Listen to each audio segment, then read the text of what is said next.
as usual, this is the palette that I have. And this is the project that we're doing. So so it's going to be kind of like this. Not exactly, but this is my inspiration. And if we zoom into this, what I want you to see, is that the way to kind of tell a story in an image or in a two-dimensional, painting, you try to tell a three-dimensional story, and what's closer is bigger, so bigger chunks of things that are closer in the foreground. And then as things are further in the background, the details are reduced and it's flatter, right? So we're going to be applying that.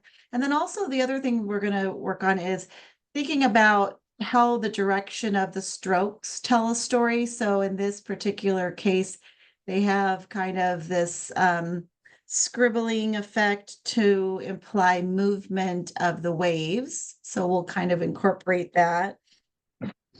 And then, here it's diagonal and like a diagonal shape to some of this water that's moving into the foreground. And what I like to do is when I'm looking at kind of an inspiration photo is use like a pencil or something, or even like a brush. So use your paintbrush to kind of look at the angles of things. So if you're trying to compare what you're painting to what you're looking at, is to kind of use the brushes and the angles on the brush. So when I look at the shapes of these little splashes of color here, like the water pools, they're kind of at this 30-degree angle coming forward into the foreground of the picture. So I'm paying attention to that. Again, I'm not trying to match this exactly. I'm just trying to get an idea of it. But there's Wendy. So hi, Wendy. Um, and the other thing I want to talk a little bit about is a dry, um, kind of a dry on or wet on dry, doing like a dry wash, which is letting some of the white show through as you're painting. You have the brush a little bit of a drier texture, so that when you're laying down the paint, there are areas that are dry that show through and create texture. So you'll see some of that in these scrubs here. Closer. Let me get some. I'm trying to get the detail. This is a small picture, so it's not. But I'm gonna demonstrate some of that too, where you can see the white of the paper underneath showing through, kind of like if you just don't have enough paint on the brush, but it's intentional in this case. So I'm going to use that effect maybe with these waves and whatnot. And I'll show a little bit about how to create that effect. And I'm going to use let me back up again here. Not that much. Zoom out. Wendy, did you have some trouble getting in from the Eventbrite link too?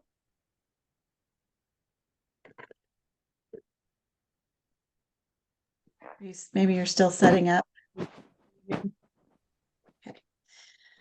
All right. So if I were to, I'm going to go ahead and wet my brush and get some paint. Doesn't matter. This is some red that I have on a palette.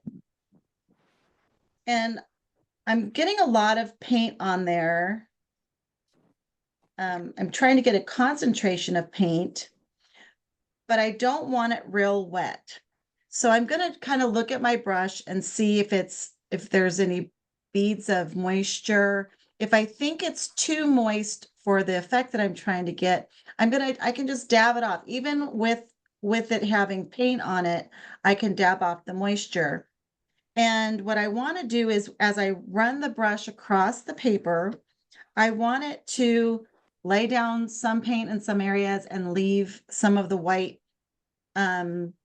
deeper crevices of the tooth of the paper white. So it's going to show more like this. Let me zoom in to that. So see how And you can see I'm kind of running the brush a little sideways along the paper to encourage it to do that effect even more. But what I'm trying to do is allow that white to show through. There we go. In a variegated way underneath the color. And if you kind of look at that as like, if this was blue, for example, that could be like shiny white spots on a water. So it can give really a great effect in whatever you're painting, rather than sometimes you don't want it to do that. You really want a saturated solid color, and then you get this. So if you have your brush wet enough, you're going to get more of a solid color. If you have it more dry, you can see how I don't have a lot of liquid on that. Now in this case, see how wet the brush looks there? That's going to be too much. It's going to be a lot harder to get that effect, right? Because now I've got too much water. And it's going to really get into all of those little crevices of the paper, the texture of the paper. So to reduce that, I can, again, I'm dabbing off even with the pigment on, I can dab it to where it almost looks like the brush is dry. And then when I paint across, I'm going to get that effect. So that's how you get the dry brush effect. And that's a way that you can create texture in your painting. And it's really the water control. So in this case, I want there to be a lot of pigment, but I don't want there to be a lot of water. And the way that you can do that, like I said, is, you get enough, you have to get the water to activate the paint. And then you make sure you have a saturated amount of paint on your brush. And then you dab off the excess moisture so that it's just not too wet while it has the paint on it. And then you can get that dry brushing effect. And again, I'm going sideways to amplify that. If I were to just go on the tip, you can see I'm getting more of a saturated color, and I'm not getting that dry brush effect. So I want to kind of run the bristles across it gently in a way that it doesn't embed that pigment down embed that pigment down into the paper. Oh, somebody's, it sounds like somebody's not muted. I'm going to go ahead and mute. There you go. I think it was just somebody wasn't muted and maybe thought they were. If you do have questions, feel free to unmute yourselves. I think both of you have come to the class before. So if I'm wrong, let me know, but I think you kind of know how it works. And so I want to move on with the class because we kind of started a little bit late. Okay, so that's the dry brush effect. And I'm going to be using that some here as well. We're going to just basically work on washes and background, like a landscape of the ocean. So the first thing I have to do is figure out where my horizon line is. The horizon line typically is either at the first third. So if you divided this up into 3 sections, even sections, the horizon lines are usually at either the top third or the bottom third. Typically, that's to give you a good perspective for artistic. Not always, there are times when that can change, but it's a good rule of thumbs, the going a third into the page to get the horizon line. So because we want really the foreground, this puddling and stuff like that, that's in that picture, to be the main event as opposed to the sky, I'm going to go ahead and say that the top third is where the horizon line is. So it's right about there. And if you want, you can go ahead and draw in a light pencil across where that horizon line is, if that's helpful to you. Back up a little bit so you can get perspective. And so this is where the horizon line is. So this is sky up here, and then this is ocean. And then I'm going to want some waves. So I want to leave a white space for waves. And then this is going to be the beach area where there's puddling. And to remind me that I want some of these diagonal puddling areas, I can scribble, a couple lines with that angle that I saw on that picture, just to remind me that I kind of want that texture. And um, it just breaks it up. Instead of having a bunch of horizontal shapes, it's changing up the landscape a little bit, giving it a little bit of dimension, a little bit of interest, which is great for the artistic eye movement. Okay, so I'm going to start with doing some washes up in the sky. And you can do, if you want a smooth wash, so I'm gonna do a couple different styles of wash, or a few different styles of wash, just to show you how the different ones can look. The first one I want to do is a wet on wet. So I'm going to, and that's going to give me a smoother look. So that's going to be maybe the background, the furthest back is going to be that horizon line. And I'm going to do that in that yellow, kind of a yellow glow, because that's where the sunset is. So I'm going to mix up a little color that I want to use. Grab a little yellow. Let me bring this up a little bit more so you can see some of my. I want the color ready to go for when I want to grab it, because the timing is everything when you're working with watercolor on certain things. So in this case, I want the area that I plan on dropping in some yellow. I want it to be right above the horizon line. So I have my line. I'm going to go ahead and pre-wet the paper. I don't want it too wet, but I'm going to make a space about for my paper. This is a 6x9. I'm going to make about like 3/4 of an inch wet. And then I'm going to touch in my yellow into that area and let the pigment move within that about 3/4 inch space.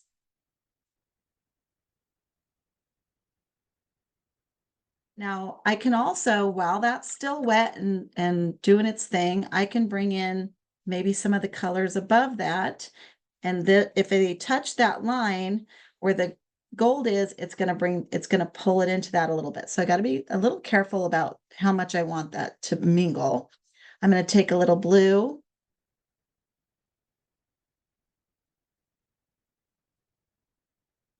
And I'm not going to pre-wet the blue. I'm going to go ahead and use wet on dry. So now now this might still be a little bit wet. So if it touches wet areas, it's going to blend that in. It's a little bit deeper blue than I wanted. So I dipped it in some water, and I'm going to go back in and move that pigment around a little bit. And now I'm getting some of that dry wash a little bit. And where the white is, that can tell the story that there's some clouds.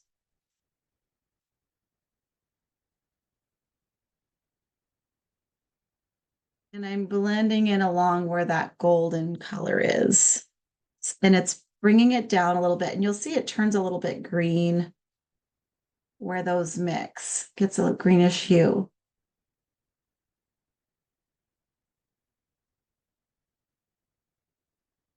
Now below the horizon line is the ocean. And far back, I want it to be maybe a little darker. So I'm going to take a darker blue. I'm using it's the ultramarine, just a little cooler, mixing up some of that. And I don't want the line to be real big. If you look at this, we know the ocean is huge, right? But it's just in this picture, it's just a little bit of it's a little sliver. It's not real prominent. So I want to make sure that I'm not trying to bring so much ocean, because I'm looking at it sort of flat on. So I'm not going to see a lot of the ocean. And I'm going to mix it in a little bit of some Payne's gray just to deepen that color a little bit. Now, meanwhile, this is probably going to be dry by the time I lay this down. You can always mix up colors. If you want to blend them together more, you can mix up more of the colors before you do it. So right at the horizon line, I'm going to put in, and I want it to really go straight across.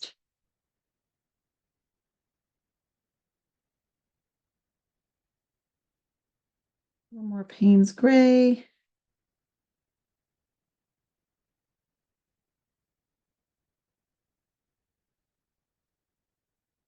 Along the back. What was the first blue you used? This one is cobalt blue. So cobalt, so just a lighter blue. This one is a little warmer than the ultramarine and a little bit lighter.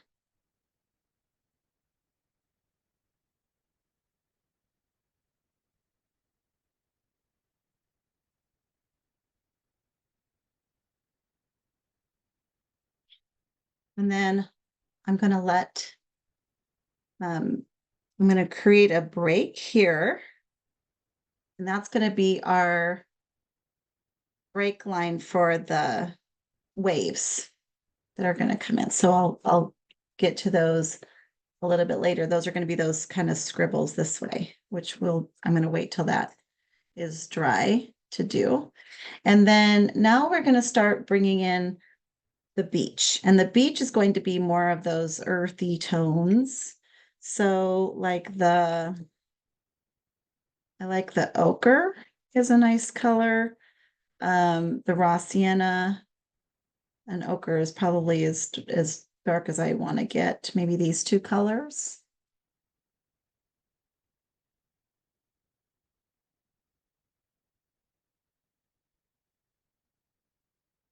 And I'm going to be making some of these blue pools, right? So I don't want to put the sand color everywhere. I want to leave those pool areas open. So if you are concerned about where to put that, you can draw in your pools. If you want to kind of draw like a little pool area, and you can make sure that you're not putting the yellow in there. Like this is a big area of the blue. So these other little areas, I could probably lay some blue on top of some of the yellow, the warm color, and it'll still be okay. But I really want this to be more of the blue. So I want to keep that I don't want to put a layer of the ochre there because it'll turn it a little green, which is okay because water, ocean water can kind of look green too. But for here, I want it to really be more the sky reflection. So I'm going to create that. I just created a little pool shape there that I'm going to keep from painting in with my yellow ochre.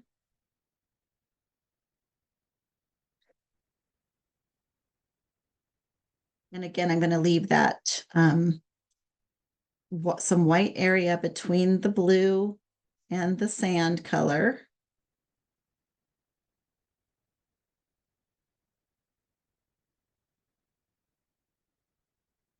And I'm okay with some dry brush effect showing up. I like that texture of the dry brush.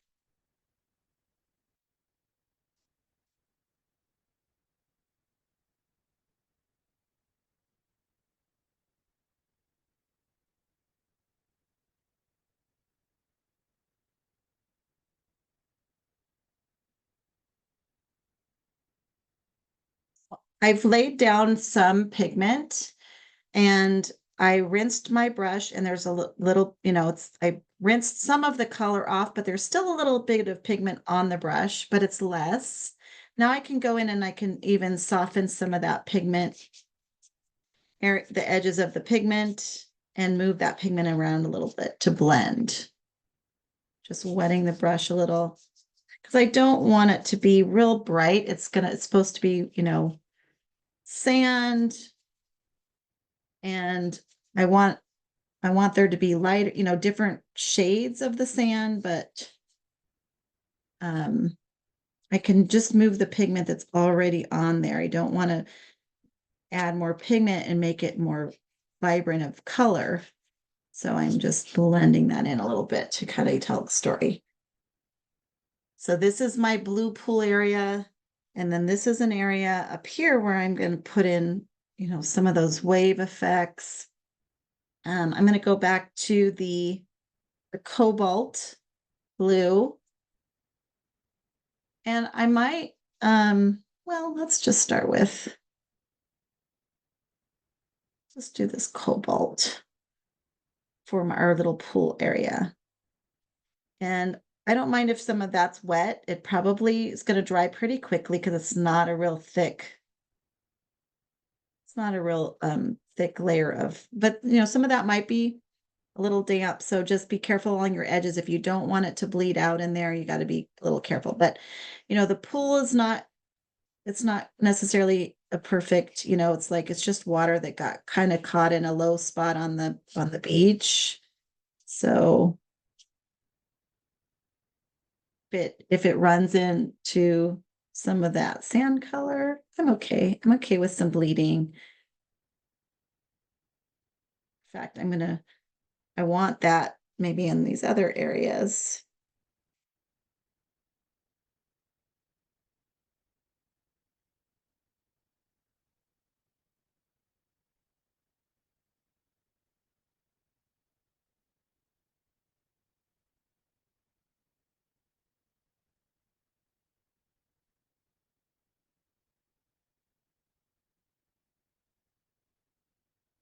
I want to bring in, mixing in a little bit of more of the ochre, just kind of blending this shape here.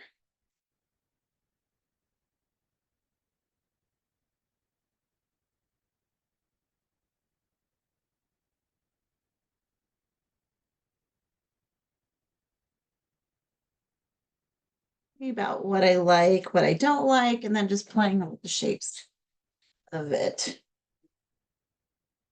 I'm gonna bring this.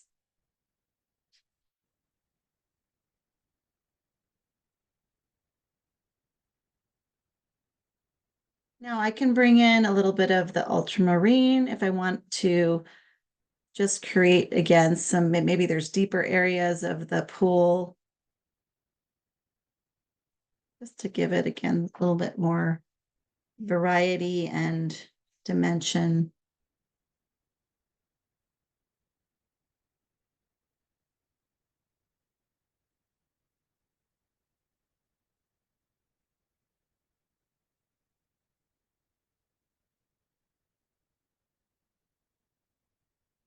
And I'm going to add some more, just again, some a little bit more dimension in the skies.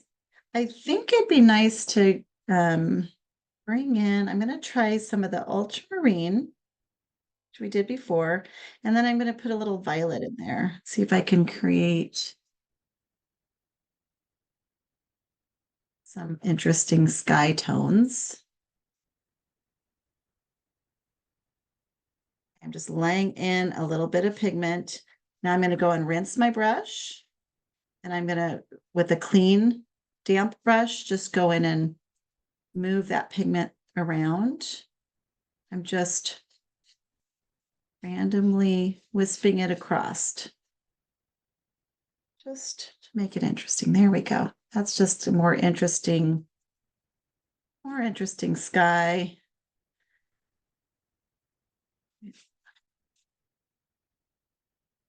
Top was looking real white. Okay, there we go. I like that. All right. And then where the waves are going to be crashing, I'm going to bring kind of like I'm going to be sort of scribbling along that to give the idea of movement. And I want it to be like where the waves are at the shore, sometimes it's kind of a lighter blue. So I'm actually going to bring in a little bit of some of the phthalo green. See if I can get some kind of want a little bit of shallow water effect. So I'm going to bring that, mix that with my cobalt and see if I can get something that I like. That it looks more like a shallow uh, waves crashing. Let's see what we get here. So I'm just taking some of that phthalo and mixing it in with the blue. And I also want to break up. I don't want all the same color of blue. Just starts to look really flat. So I like this color. Let's see we can make of that. I don't want it to be real wet because I'm going to kind of scribble. So I'm going to kind of make this effect along. And I don't want to make it too big. So I'm going to try to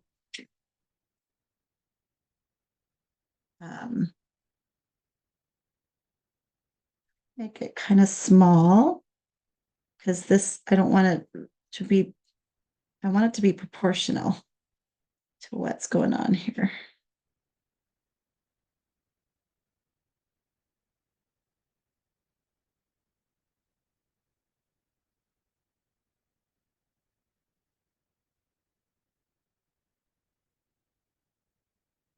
Okay, so that's telling part of the story, but I don't want it, I want to soften some of those scribbles. I want it, so I'm going to kind of blend in a little bit, but not everywhere. So I'm just moving it so that it still has some of that texture, telling the story of the movement, but it's not too much. It's like just enough to tell the story that there's these waves and movement. Finding that balance of the shapes. And I like the color, but I feel like I should also, because the rest of it kind of looks a little bit darker blue. So I kind of want to bring in some of the more of the cobalt. See if that stuff kind of settles it a little bit because it kind of looks a little too bright.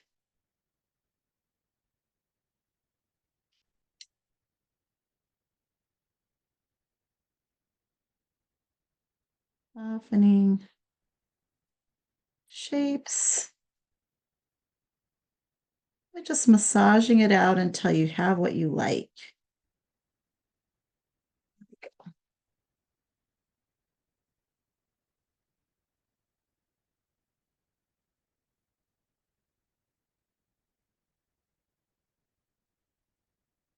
And I'm going to even, while it's still wet, I might even try to lift out some of the pigment. If I feel like I've got, didn't leave enough white, I could try to lift some of the wetness. I got a little, not as much white behind there as I'd like, but that's okay. All right.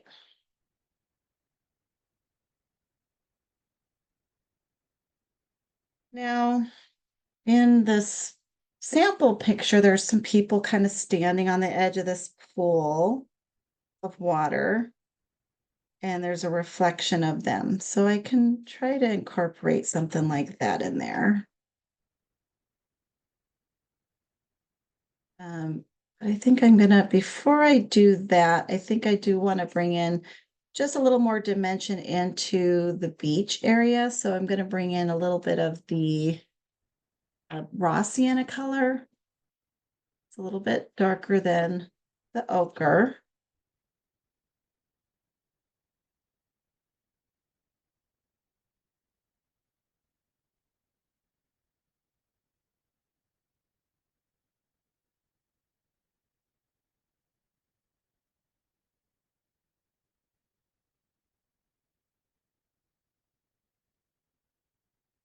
It's just maybe some sand that's wetter in some areas. Let's give some interesting texture.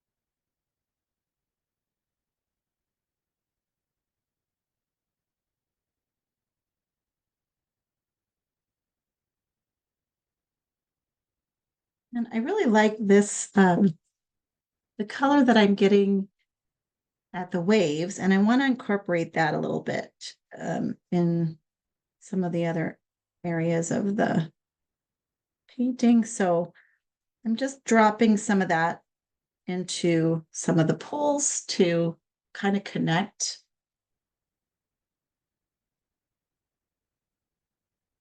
Connect that color in a little bit, like that Caribbean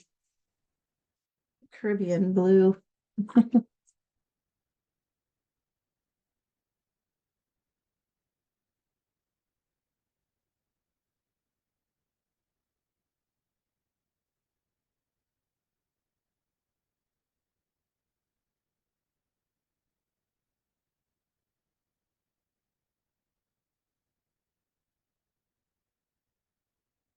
All right, and I think I could put some people here,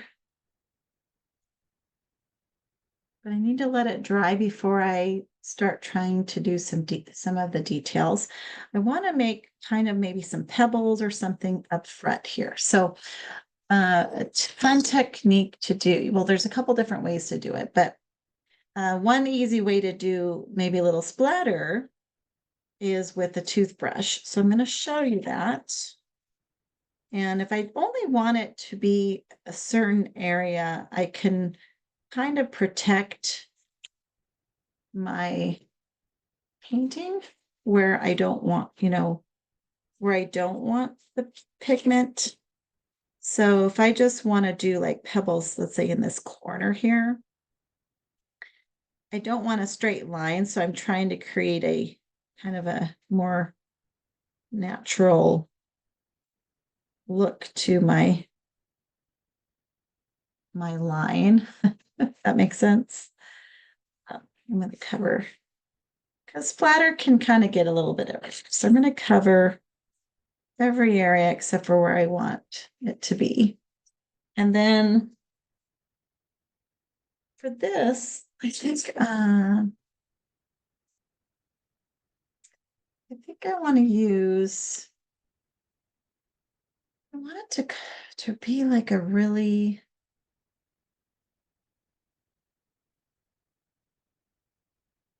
I want it to be brown tones. So probably like a raw umber. Get another.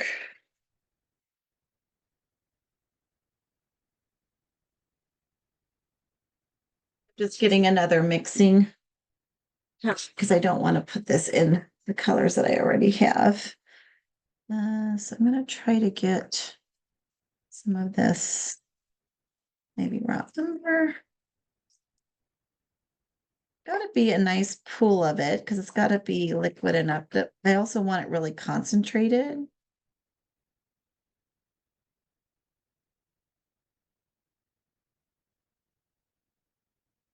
And I think I'm going to even add some of this. This is probably Payne's Gray or something.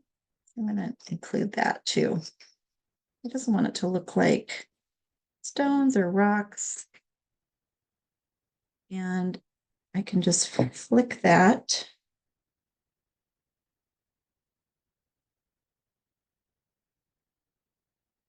In that area. Now, if that area in your painting is wet, those shapes are going to bleed out, which can be fun, but you lose some of the detail of it. So you can see how fine a spray I get when I use the toothbrush. And you can also use just a regular brush. If it's got soft enough bristles, that helps. But so I'm just going to really saturate this brush. And then I'm going to tap the brush on my finger. Sometimes it'll give you bigger speckles.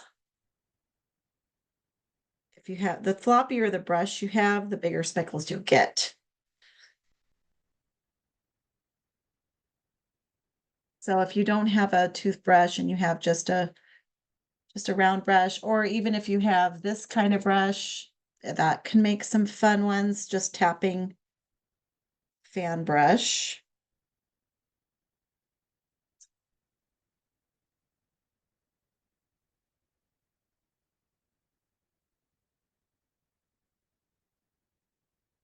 That kind of gives effects of some pebbles and stuff that are more in the foreground.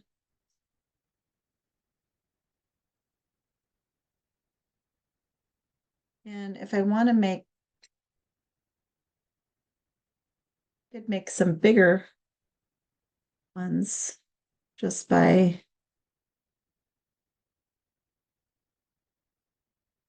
having in if you want.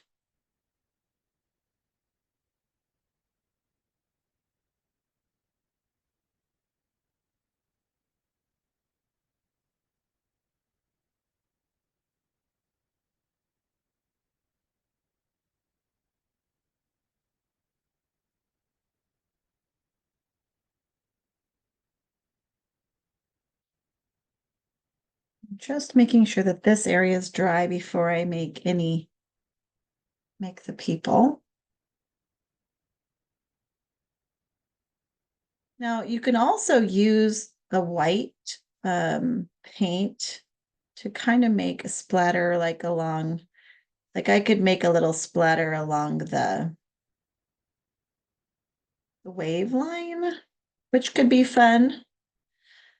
The white watercolor is kind of opaque. It's got a lot of chalk in it. So if I have to let this dry because if I touch it with anything, but I could use this white watercolor to kind of make a foamy white along that just by covering everything around it. And that could be fun. So I might try that once this dries. I think I'm going to use my hair dryer just because I want to dry this area as well. So I'm going to go ahead and dry this off camera.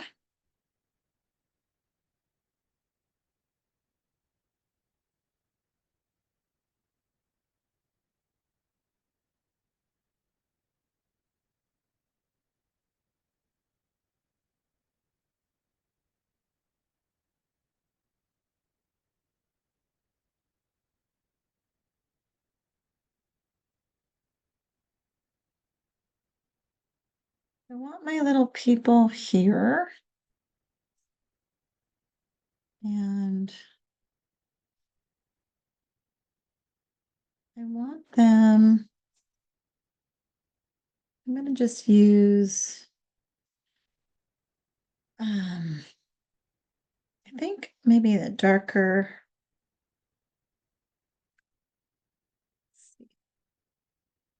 burnt sienna, maybe the burnt sienna, which looks like this.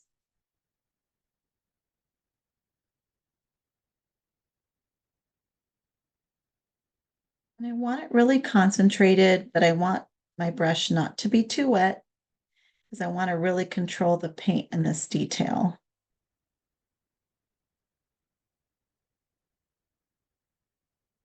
They're not going to be real big. Remember those little carrot people we did before last time? So I'm just going to do some details. I can make it dark enough. It's not even dark enough.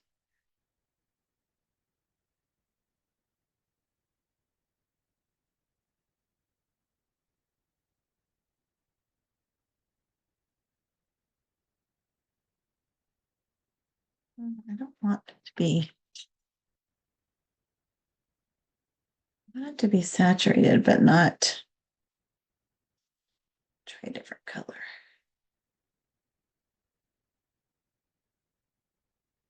Some of these paints that I have in here are not M gram, so they behave a little bit different.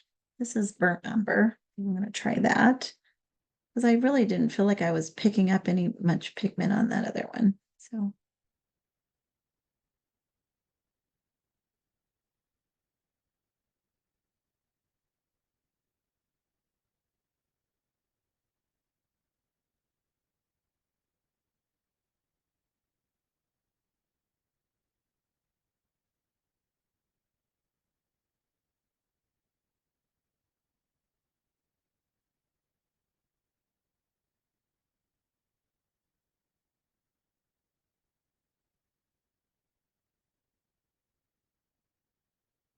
just some random color. I'm going to use a little bit of green, maybe. I'll tell the story that there's some people here.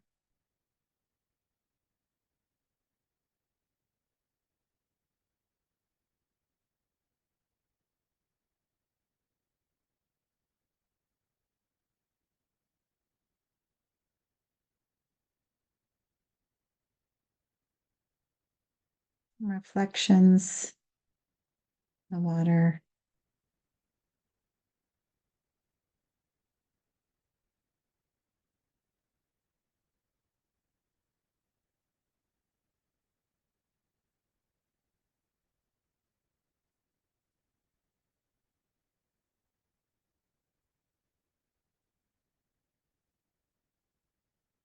And that helps give kind of perspective on like the size of this pool of water.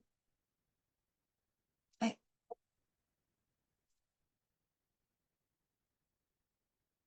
now I'm just kind of looking at the overall composition and see if there's something I want to change. Maybe I want to add, I like this the speckled beach effect. Like I think I kind of want to bring it around here too.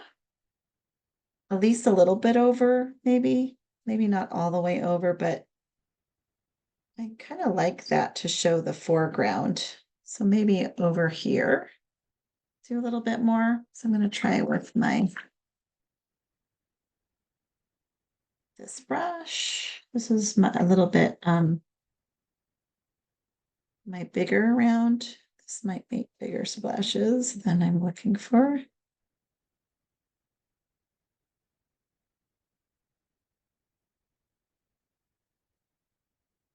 A few bigger ones, and then I want to do a few smaller ones. So I'm going to my toothbrush.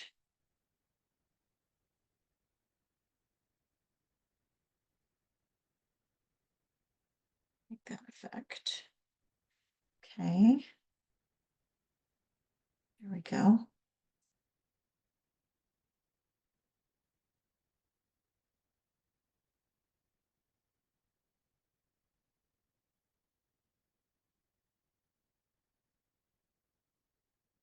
The foreground, just telling the story that we're closer to the camera, more details, the closer you get. And then I do want to try to get some of the white foam in the surf. So I'm going to dry it. I'm going to dry these speckles here.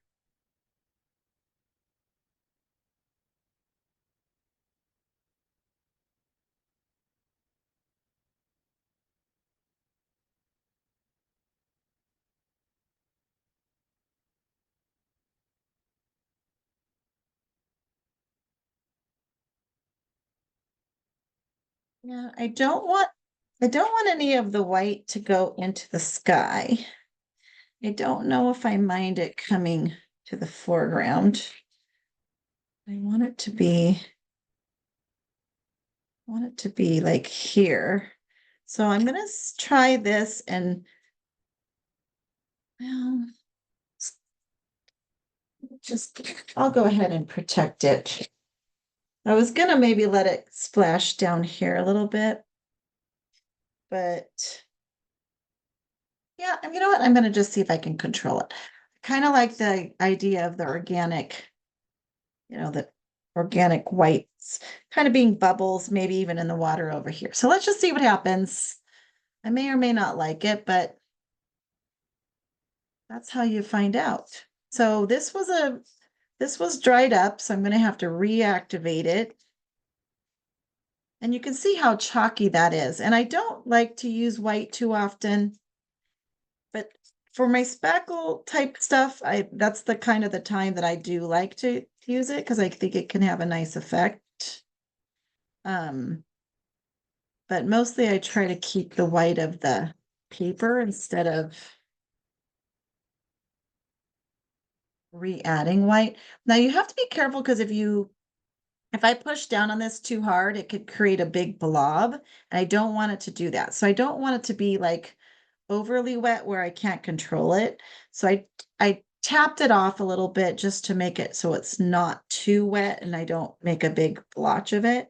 And I'm just gonna lightly flick right along that edge. And you can see it's coming down a little bit, but I'm okay with it. If you want to really protect it and make sure it only goes where the waves are, you can put another piece of paper below there. But I'm letting it kind of go a bit down into the beach because I don't know, I just think I like that better than having it in there. I like that it's down in there. In fact, I wouldn't mind it even further down. Okay, so there, let me zoom in a little bit so you can see the details of that.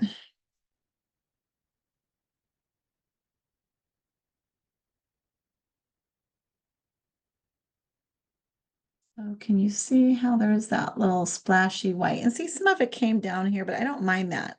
That's like little bubbles in the water. So I think that really adds to the movement of the beach. You know, see these like are little bubbles. Because this basically crashes in, puts some water up here, and then so yeah, I'm starting to like it. I really think the speckle, you know, the splatter adds a nice effect to it. And so now I'm just looking to see if there's anything else that I feel like it needs more attention or some massaging, shapes I don't like, or anything like that. And nothing stands out to me a lot. There is kind of this round shape that I'm noticing right here. And I'm just gonna soften that. Maybe I'll get some blue and just see if I can massage that away a little bit. I just think it's not organic enough a shape. I'm just gonna see if I can soften that a little. There we go.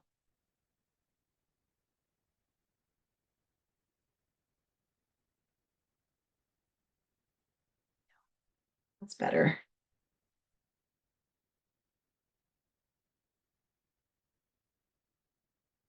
And other than that, I don't see anything else I feel like I really need to bring attention to or change. So I think I'm going to leave it at that. Sometimes just knowing when to walk away is just as important as knowing what to do next. Sometimes what to do next is to walk away. So I'm going to go ahead and do the peel and reveal, which is when I take off the tape that holds this onto my base and shows it framed. And that really makes a big difference, especially with all the splatter and stuff on the tape. So I'm gently going really slowly, not to tear my paper, because this isn't the best tape, to be honest. And over time, tape can get Is it drafting tape? it's it's just a masking tape, but no, it's not. It's probably, I don't even know where I got it. It's probably like a dollar store masking tape. And the adhesive is just not, doesn't stay great. Sometimes it's gummy. So it does kind of sometimes pick up the paper a little bit. So I have to be really careful when I lift it up. And over time, it's probably older too. So yeah, I do recommend getting a good, better quality tape. But if you don't have it, you can, if the tape that you're using is too adhesive and it always tears your paper, what you can do is you can, when you're going to put it down, you just take the piece of tape and then you can either using your hand or your fabric, you can put it on your pants, like or on some kind of cloth to make it not as sticky. you just take out some of the stickiness of it so it doesn't damage your paper. You want it to be sticky enough to keep any paint from going underneath it, but you don't want it too sticky where it damages your paper. So it's finding the right balance, but even just, touching it to your fingers, putting some of the, the oils from your fingers can reduce the tackiness if you do find that your tape is too sticky and this tends to tear your paper. So once you take the tape off, of course, that makes it much better. So yeah, I think that's fun. I don't know if you can, again, let me try to zoom in more so you can see some of the details. The white has kind of disappeared practically. And that's the one thing about the white paint, even though it has a little opacity, it does, whenever you put something wet onto watercolor, it can kind of lift the pigment that's underneath and absorb that into it. So if you put white, it can sometimes absorb that pigment underneath and make it not as white, so it doesn't dry as white. So it didn't dry. It's not really showing up much here now. I could, it's it's white, so it's not going to show too much. I should have done this before taking off the sides, but it wasn't completely dry yet, so I didn't notice that it wasn't showing up. I can see a couple of the dots there, but I'm going to go ahead and see if I can add a little bit more of it.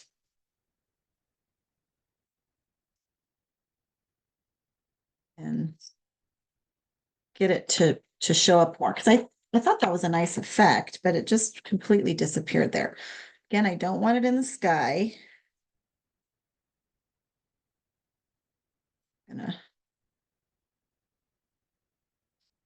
It could be that I just didn't have a very high concentration of pigment because I just didn't activate enough of the pigment. But again, it can pick up that color underneath and just end up looking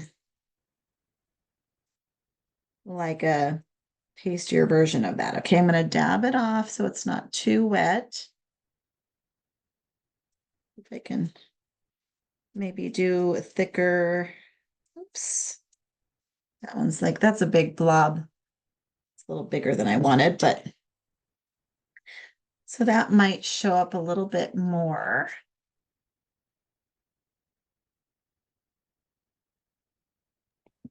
Can you show how you're flicking with? Sure. I'm going to go ahead and just pick that one up because I don't like it. Okay. So I'm going to put this away and then I'll show it to you on this page. So I am just, now if I push it too much, if I go like this really, really hard and it's too wet, it'll drop a big drop right out of it. It'll wring it out. So I just do a little soft. The smaller the dots, let me find, I want to find something dark for you to see what the spots are. Let me get some color paper or something.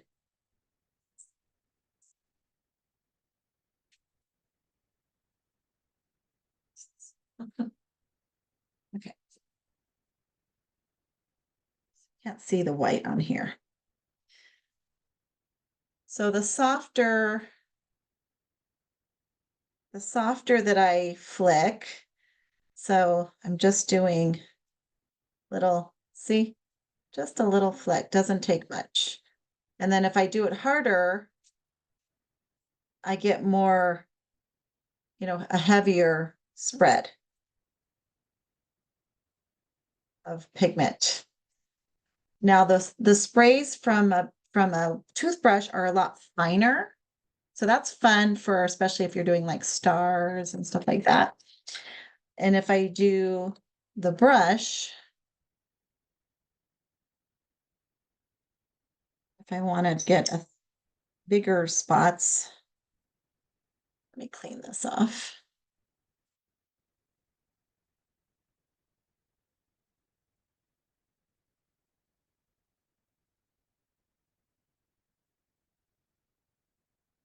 Reflective side, but depending on the brush size and how floppy it is, see, I can get little bigger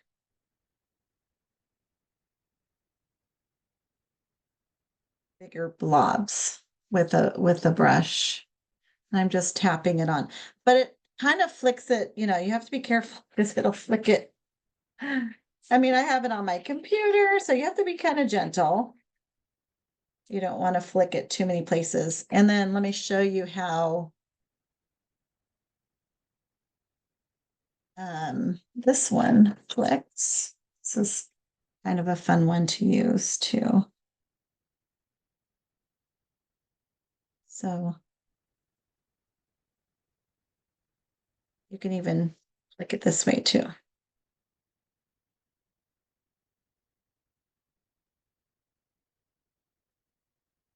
I'm just running my finger and just letting it, moving the bristles.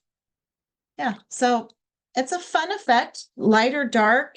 It's always something you can add to something to give it, you know, it's like, oh, I'm not loving it.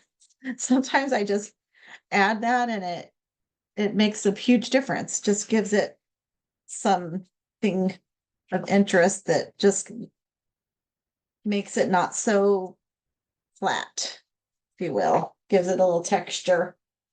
And it can, you know, it can save a painting. So it's a good technique to know. So I'll let that dry. And oftentimes, you know, I'll use, I usually use like a Payne's gray a lot of the time for my dark, like to make almost like a black or indigo. I like both of those.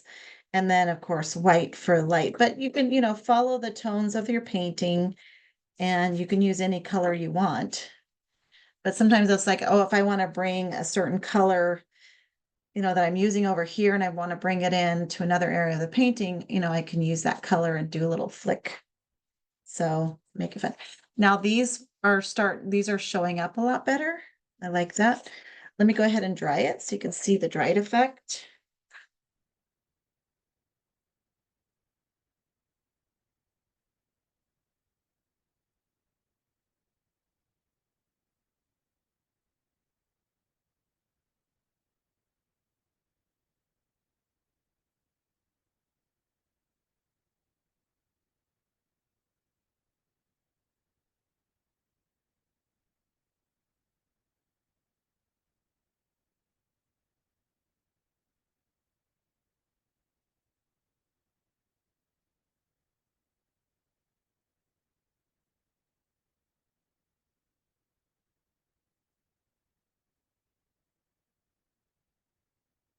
Oh, well, sometimes my hair dryer just dies because it gets too hot. Okay, old hair dryer. It's not quite dry, but you can see definitely the pigment's holding up a little bit better because I did a thicker dot of it. So even if it picks up some of the pigment underneath, it's still gonna probably have enough of the opaque whiteness to you know, keep some color. This dot was more white. It's kind of, you know, it's settled down quite a bit. You can see there was a dot here.